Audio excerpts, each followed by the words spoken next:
seringkali kekecewaan itu datang menguasai kita. Nah, kekecewaan itu jangan dianggap enteng.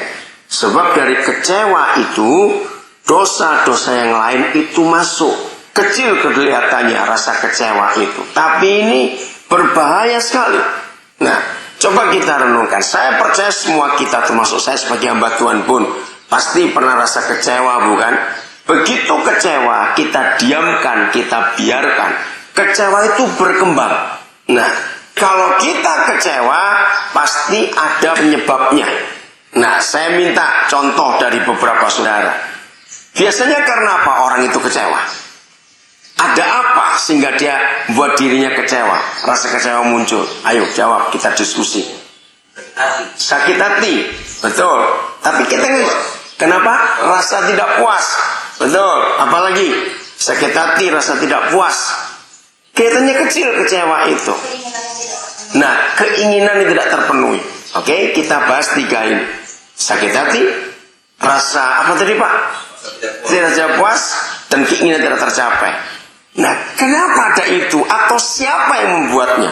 Jangan tersinggung, bisa nggak binatang buat itu? Tidak, jadi manusia. Nah, mengapa muncul rasa tidak puas, rasa sakit hati, rasa tidak dihargai dan sebagainya? Kenapa? Ini penyebabnya. Karena kita punya tuntutan. Betul tidak? Karena kita punya tuntutan pada seseorang itu.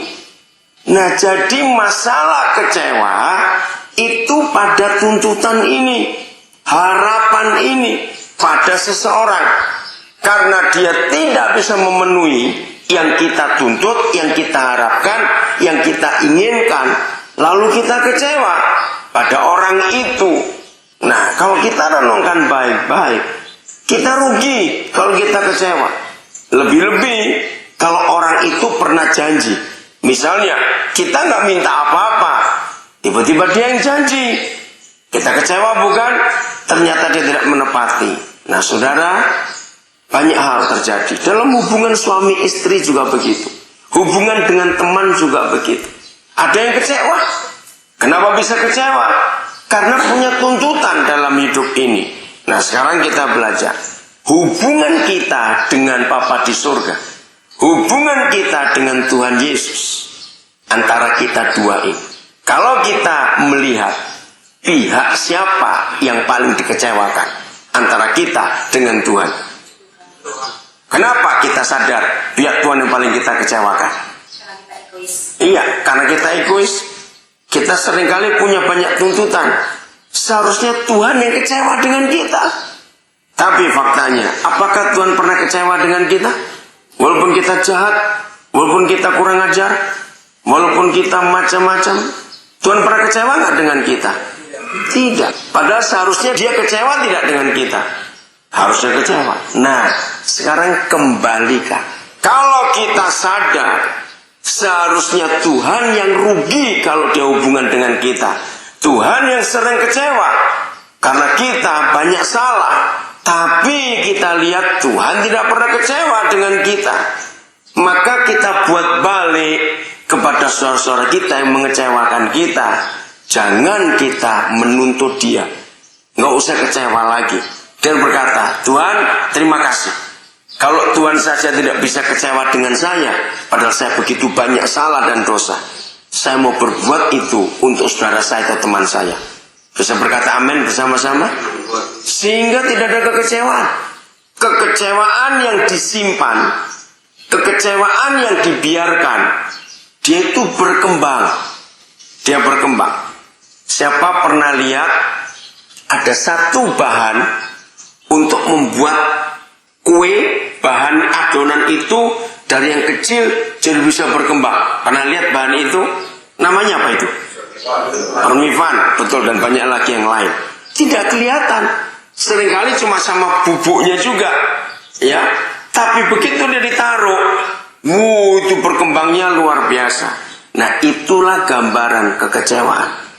Kekecewaan yang disimpan, dia akan berkembang. Maaf kalau ada yang pernah ngalami itu. Sebetulnya orang dendam pada seseorang, sampai dia membunuh orang itu, maafkan saya. Masalahnya cuma dalam hal kecil ini, kekecewaan itu tadi.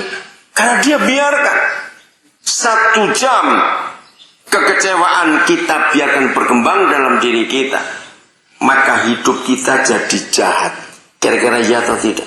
Kita diam aja mungkin di bawah pohon atau lagi duduk terenung di sana, tapi ini kecewa muncul. Kita biarkan salah yang kecil, 1 jam kecewa itu kita biarkan dengan jadi besar sekali. Nah ini berbahaya. Kecewa bisa datang karena macam-macam. Bisa karena SMS. Belum lama saya nangani kasus satu keluarga suami istri ribut besar sampai mereka mau cerai hanya gara-gara SMS. Si istri kecewa dengan suaminya karena percaya SMS itu. Ternyata setelah dibuktikan sedikit tidak ada, itu cuma orang iseng saja. Terus sekarang banyak SMS gratis juga. Orang bisa ngomong macam-macam bukan lewat SMS itu. Nah kita jangan termakan, jangan terpengaruh. Akhirnya bisa kecewa dengan seseorang. Katanya kamu begini, kenapa kamu kirim SMS begini? Padahal bukan dia. Bisa saja iseng. Sering bukan HP kita dipinjam orang lain. Nah bisa saja dia tulis yang tidak-tidak.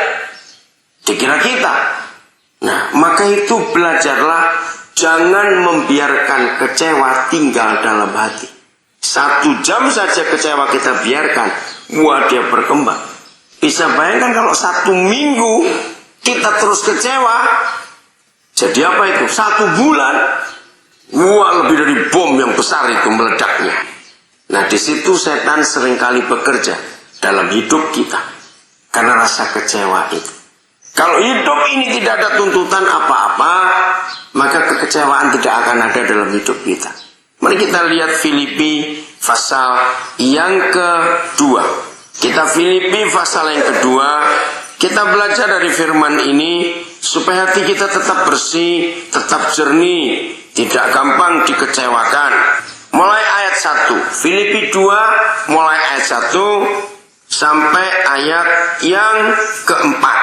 Ya, Filipi 2 ayat 1 sampai 4. Saya akan baca. Jadi karena dalam Kristus ada apa? Nasihat. Nah, ini nomor 1. Ada nasihat.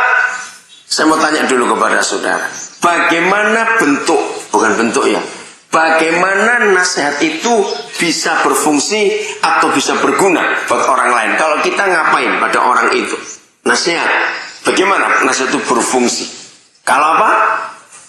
Percaya pada siapa Pak maksud? Pada pemberi nasihat. Oh jadi kebalikannya, betul. Oke yang lain. Bagaimana nasihat itu berfungsi? Pakai pukulan? Iya pakai contoh. Pakai mulut kita. Nah ini yang iblis rusak. Seharusnya kalau kita lagi kecewa dengan seseorang, pakailah nasihat. Datangi orang tersebut. Nah ini yang merusak, ini yang dirusak oleh iblis. Orang yang sakit hati pada seseorang karena dia kecewa, seringkali ini jahatnya, dia pakai orang lain. Contohnya bagaimana kalau dia pakai orang lain? Bentuknya apa jadinya? Sama-sama ngomong. Misalnya saya salah dengan Linus, misalnya. Tapi saya nggak mau ketemu dia langsung. Saya pakai Marcel misalnya. Kira-kira walaupun sama-sama kalimat yang saya katakan, harusnya saya ngomong langsung pada yang bersangkutan, tapi saya pakai orang lain. Nah ini namanya apa? Lawan katanya nasihat itu. Ayo mikir. Pernah dengar kata gosip? Betul tidak? Jadi kalau saya ngomong pada orang yang tidak ada hubungan dengan masalah yang saya hadapi dengan seseorang itu, ini namanya gosip. Nah ini yang iblis buat. Kira-kira gosip itu diam atau berkembang? Berkembang sekali. Nanti jadi sampai kemana-mana jadi besar. Nah ini jahatnya manusia. Kalau gosip ini harusnya saya ngomong pada yang bersangkutan, tapi saya pakai orang lain.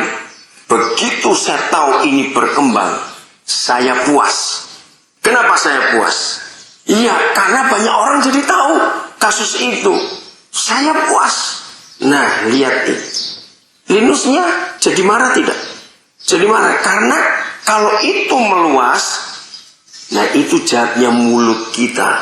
Satu perkara kecil disampaikan kepada yang tidak berhubungan dengan orang itu sudah tambah sekian besarnya. Lalu orang itu menyampaikan ke orang lain, tambah besar lagi. Dan orang lain ke orang lain lagi.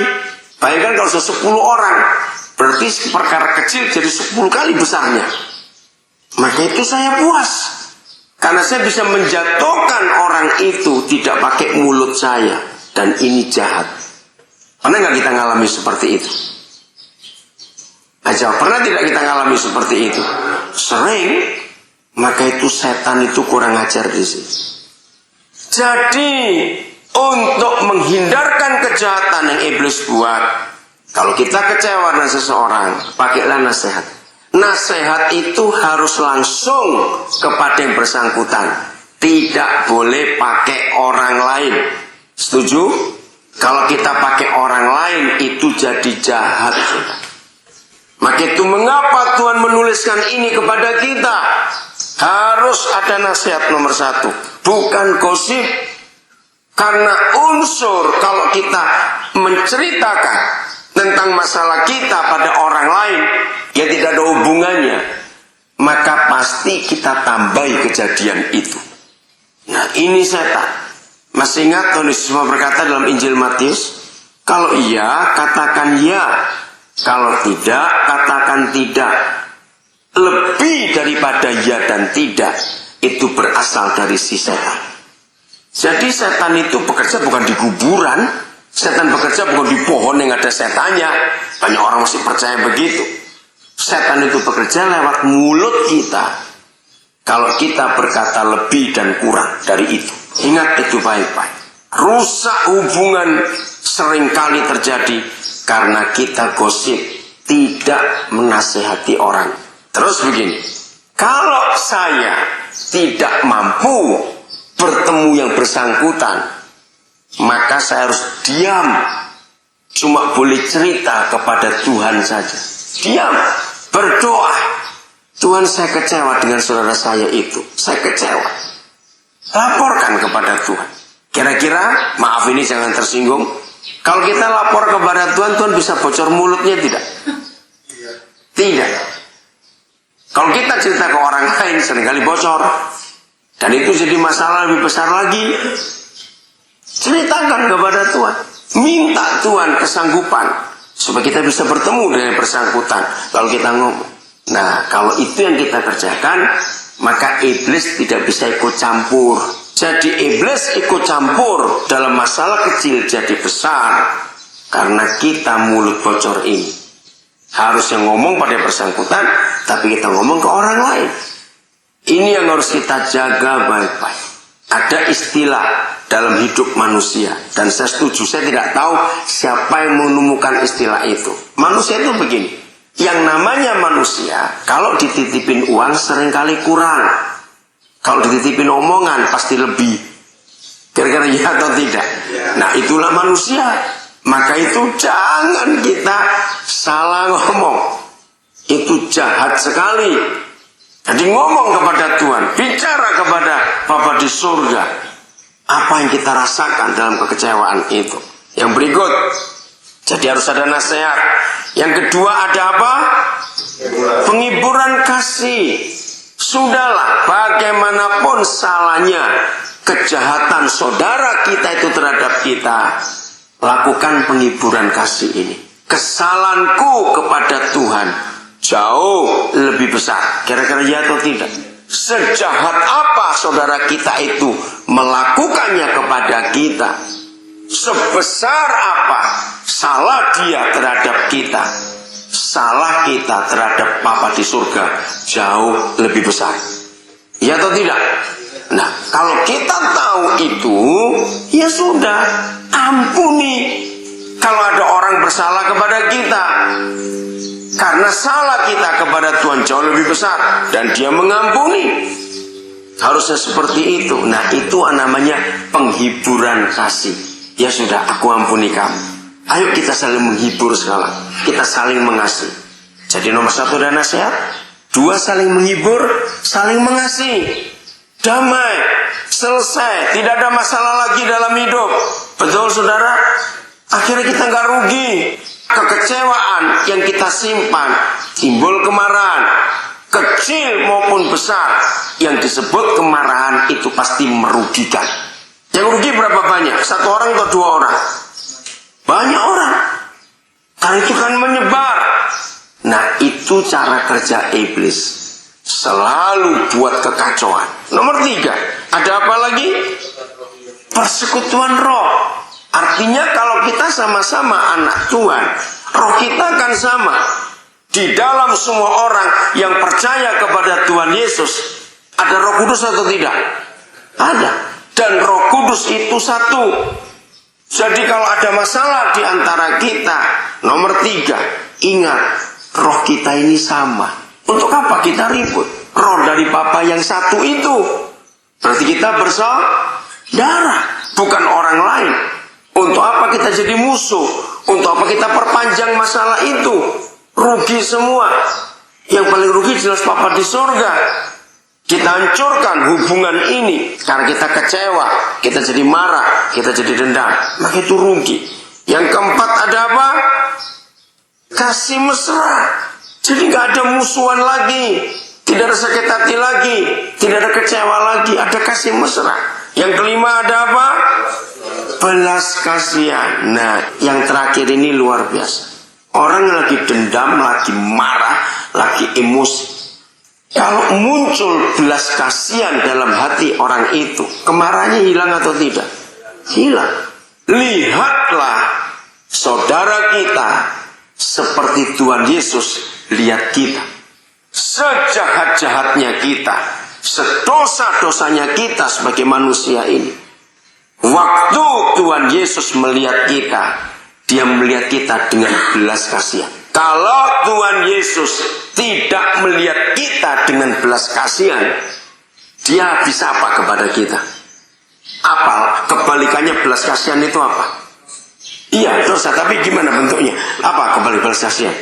Amarah. Pernah tahu rasa geram? Pernah tahu rasa geram enggak? Itu.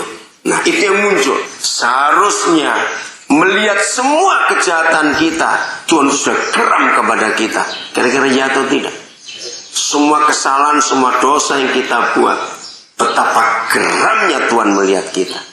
Tapi kenapa dia nggak geram? Karena dia melihat dengan belas kasihan. Nah, seperti itu.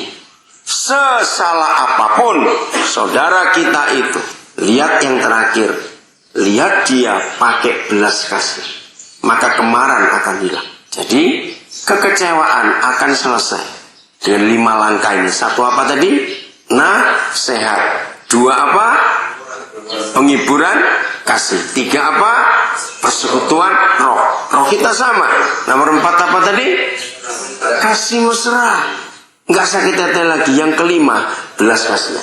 Simpan firman ini, pakai dalam hidup kita. Saya percaya, maaf jangan tersinggung, kalau semua kita pakai hidup firman ini, maka semua LP di dunia ini kosong. Kira-kira ya atau tidak? Semuanya kosong. Munculnya dari kecewa. Kecewa dengan ini, kecewa dengan itu, kecewa dengan pemerintah, kecewa dengan tetangga, kecewa dengan istri, macam-macam. Kita nuntut, maka timbullah dosa. Ayat 2. Karena itu, sempurnakanlah sukacitaku dengan ini. Supaya sempurna sukacita itu. 1, hendaklah kita apa? Sehati sepikir. Pertama-tama untuk keluarga, untuk suami istri. Apa saja, ayo sehati sepikir. Kedua, untuk sesama teman, dalam tim, dalam kerja, dalam hal apa saja, ayo sehati sepikir. Maaf, walaupun besar atau kecil saya tidak tahu.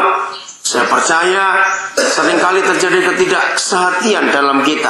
Mungkin satu sel, satu kamar, satu kelompok kerja, timbul iri hati. Betul, bisa timbul kecewa. Kita nggak sehati, nggak sepikir. Maaf, siapa yang rajin bertengkar di sini? Seringkali buat ribut satu dengan yang lain. Ayo kita belajar. Sempurnakan sukacitaku dengan ini. Nomor 1, sehati sepikir. Belajar untuk menyesuaikan pikiran, pendapat, perasaan dengan saudara kita yang lain. Nomor 2, dalam satu kasih. Nomor 3, satu jiwa. Nomor 4, satu tujuan. Tujuan kita satu, kita dipulihkan di sini, kita diperbaiki di sini. Supaya nanti kita keluar dari tempat ini, kita jadi pribadi yang baru, pribadi yang benar. Amin. Jadi pribadi yang diberkati betul-betul. Ini yang Tuhan mau dalam hidup kita, supaya semua kita diberkati juga oleh Tuhan. Ketiga, dengan tidak mencari kepentingan sendiri. Saudara-saudara, seringkali keegoisan kita itu muncul. Kita mencari kepentingan kita sendiri. Maaf, saya beri contoh kecil. Kalau kita diundang ke suatu pesta untuk makan, nah seringkali kita melihat bukan, ada orang langsung nyerobot saja. Terus diambil banyak-banyak karena ada ketakutan gak kebagian. Nah, maka orang itu dia tidak mencari kepentingan orang lain, tapi dia mencari kepentingan diri sendiri. Dia nggak peduli dengan orang lain. Pokoknya aku dapat duluan, yang lain nggak dapat urusan nanti. Disinilah dosa itu seringkali bekerja. Waktu kita egois, kita mencari kepentingan diri sendiri. Kita nggak ingat orang lain.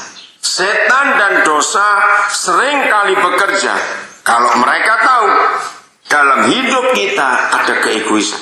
Maka itu dia perhatikan terus hati kita. Dia perhatikan cara kita hidup bagaimana. Di situ dia mempengaruhi kita. Ngeri sekali. Jadi setan itu lebih mudah bekerja kepada orang yang egois. Saya ulangi, setan dan dosa lebih mudah bekerja pada orang yang mementingkan dirinya sendiri, orang egois. Gampang sekali. Karena di situ pusatnya si dosa itu, keegoisan. Jadi kita harus jaga diri kita. Maka itu hukum ini berkata, dengan tidak mencari kepentingan diri sendiri. Yang kedua, atau puji-pujian yang sia-sia. Ayo kita baca sama-sama kalimat berikut ayat 3 ya. 1, 2, 3. Sebaliknya, hendaklah apa?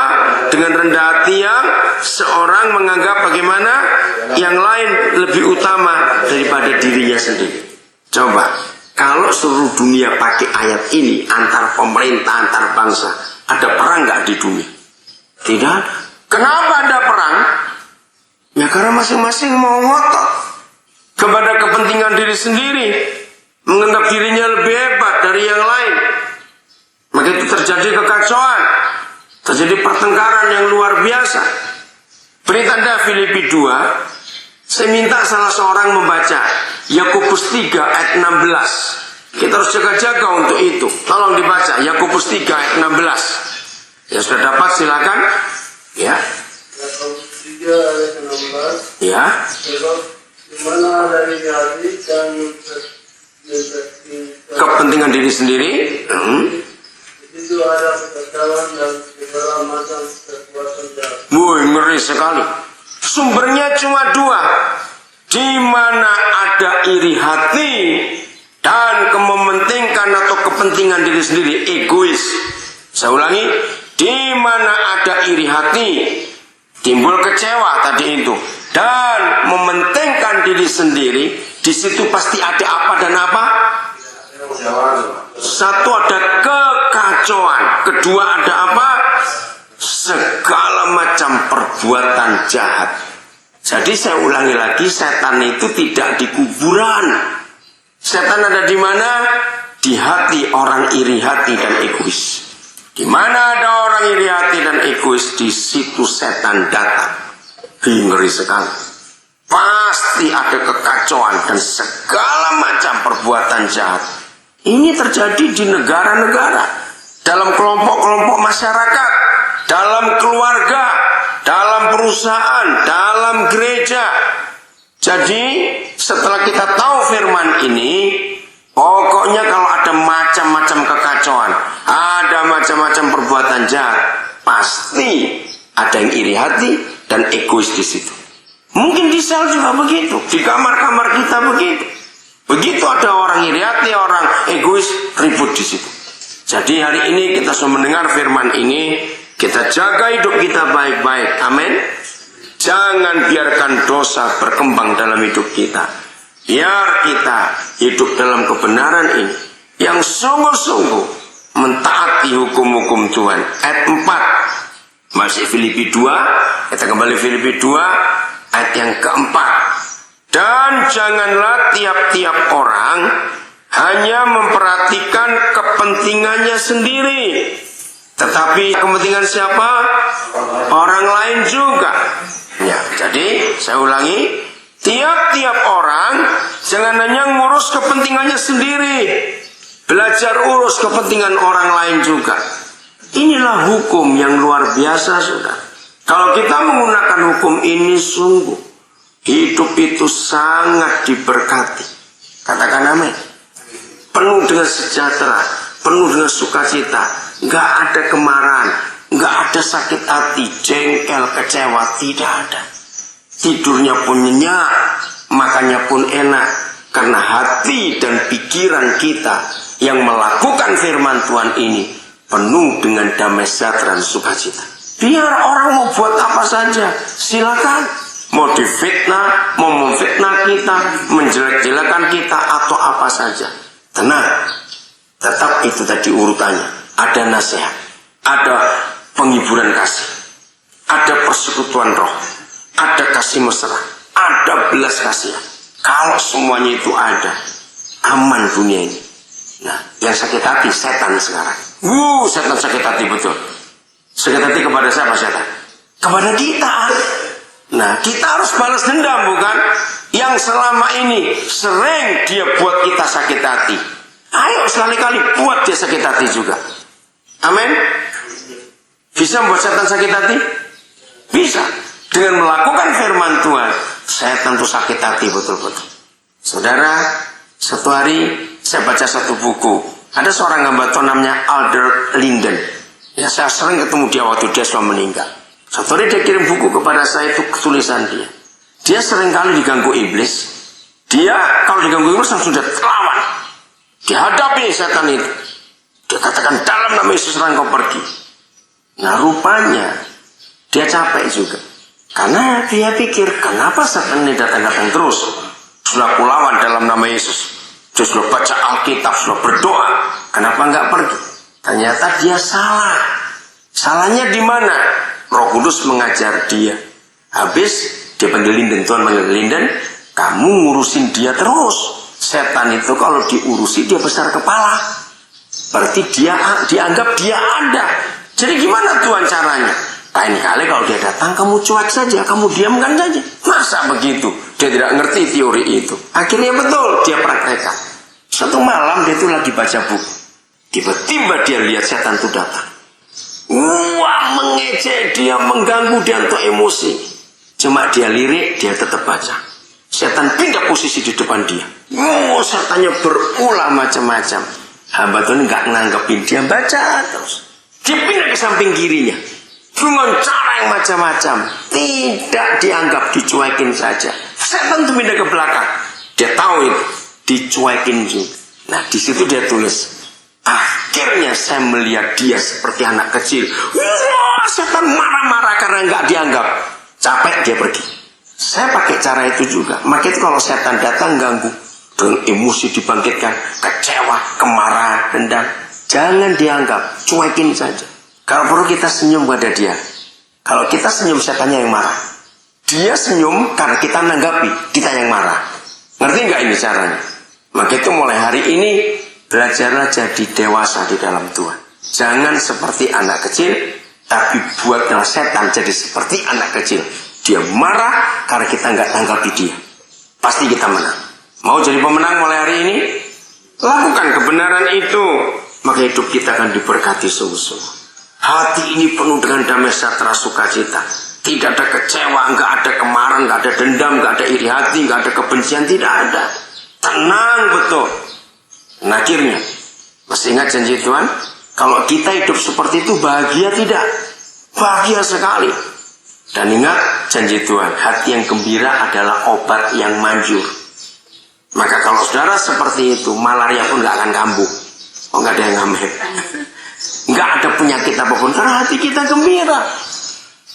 Begitu kita sakit hati, kita jengkel, kita marah, datang penyakit itu. Karena semua tertekan, jiwa kita jadi sakit. Jadi inilah obat yang manjur, hidup dalam kemenangan. Tuhan memberkati kita semua, dan jadilah pelaku firman. Seringkali kekecewaan itu datang menguasai kita. Nah, kekecewaan itu jangan dianggap enteng.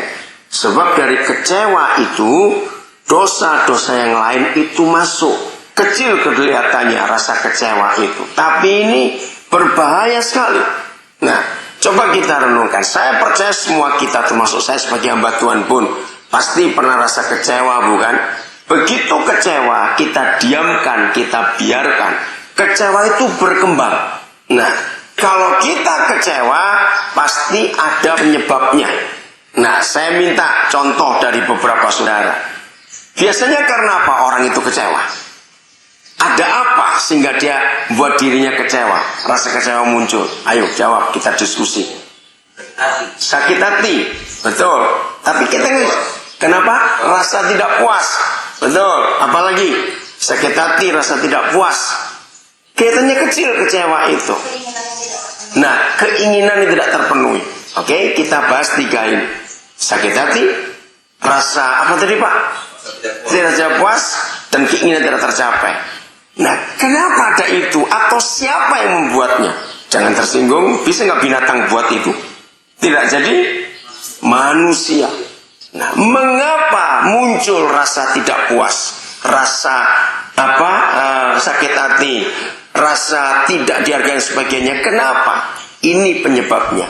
Karena kita punya tuntutan. Betul tidak? Karena kita punya tuntutan.